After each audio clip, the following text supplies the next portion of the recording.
여러분 안녕하세요, 공민호입니다. 오늘 말씀드릴 주제는 바로 이겁니다. 듣기와 말하기 능력 중 세일즈맨에게 더 중요한 것은? 여러분은 무엇이 더 중요하다고 생각합니까? 듣기와 말하기 중 어떤 능력이 세일즈맨에게 더 중요할까요? 오늘 이 시간에는 제가 썼던 책 탑 세일즈맨의 노트를 훔치다 내용 중에서 2장의 첫 번째 꼭지, 그 꼭지 제목이 뭐냐면 말하는 사람 잘못인가 듣는 사람 실수인가, 그 꼭지의 내용을 오늘 제가 좀 풀어서 말씀을 드려보고자 합니다. 질문을 한번 드려보겠습니다. 친구와 이렇게 얘기를 하다가 약속을 잡는데 그래 그럼 다음 주에 만나기로 해 이렇게 됐는데 상대방은 다음 주가 아니라 그 다음 주로 이렇게 기억을 한 거예요. 그랬을 때 여러분, 그렇게 약속이 엇갈렸을 때, 즉 우리 흔히 말하는 미스커뮤니케이션이 됐었을 때, 여러분, 말한 사람이 잘못했기 때문일까요? 듣는 사람이 잘못 알아들었을까요? 여러분은 누가 더 잘못이 크다고 생각하세요? 물론 이렇게 제가 강의 중에 말씀을 드리면 대부분은 둘 다 잘못했네요 이렇게 반응을 보이는데, 여러분 이게 서양 사람과 한국 사람이 다르다는 거예요. 대부분의 한국을 포함한 동양 사람들은 듣는 사람 실수라고 말하는 경향이 있다는 거죠. 그렇게 본다는 거예요. 그에 반해 서양은 말한 사람 잘못이라고 보는 경향이 있다는 거죠. 단순하긴 이렇게 볼 수 있어요, 여러분. 우리나라 속담에 뭐가 있나요? 개떡같이 말해도 찰떡같이 알아들어야 된다. 이런 말이 있죠. 뭐냐? 말하는 사람이 좀 설령 잘못 말하더라도 그 사람의 말하는 취지, 의미, 뜻, 속뜻 이런 것은 뭐다? 듣는 사람이 제대로 알아들어야 된다는 거예요.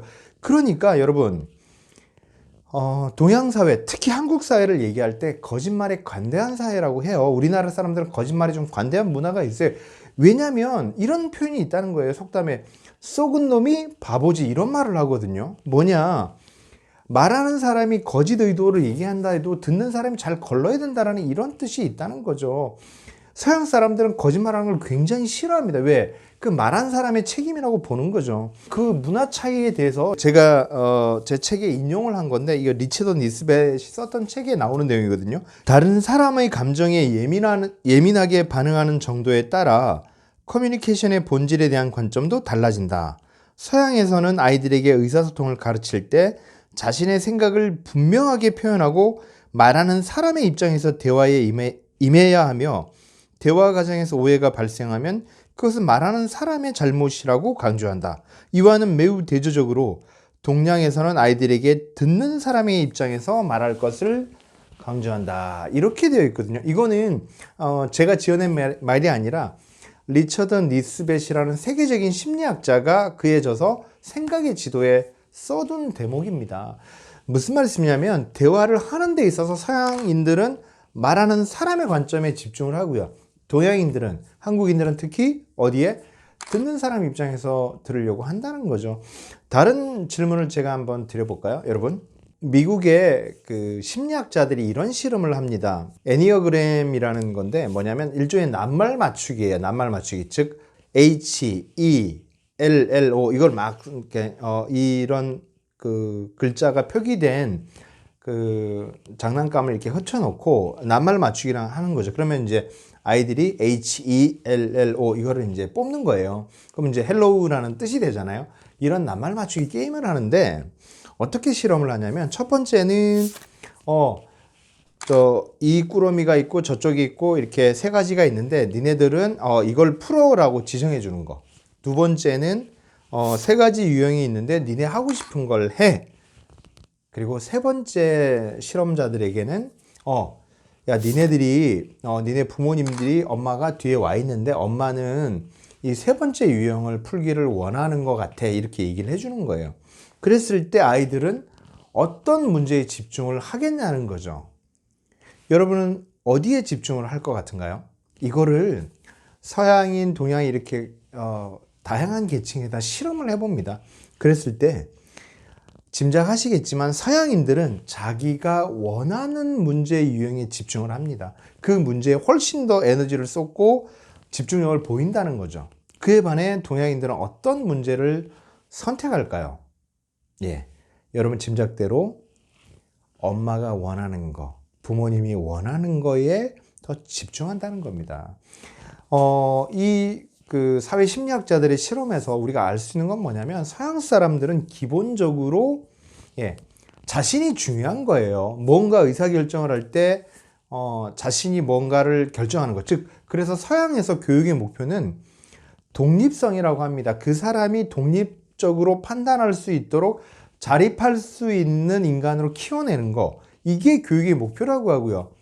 동양 사람들은 그에 비해서 상대방을 배려하는 문화, 즉 상호 의존성을 기르는데 더 초점을 둔다는 거죠.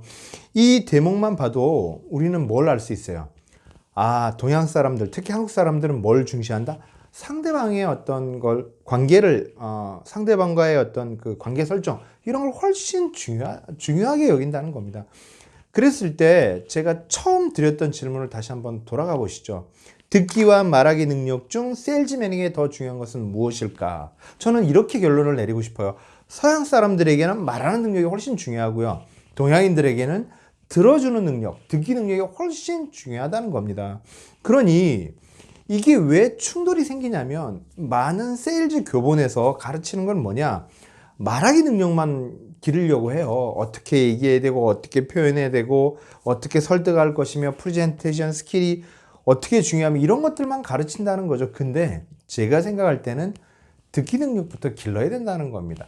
더 상대방의 말을 잘 들어주는 능력, 잘 공감해주는 능력이 훨씬 더 중요하다는 거죠. 그래서 결론은 뭐냐? 여러분 마인드를 체인지 하셔야 돼요. 마인드를 바꾸셔야 돼요. 상담하러 가는 것, 고객을 만나러 가는 거는 내가 어떤 메시지를 전달하러 가는 게 아니라 내가 뭔가를 주장하러 가는 게 아니라 내가 뭔가를 설득하러 가는 게 아니라 일단 상대방의 얘기를 들어주러 간다.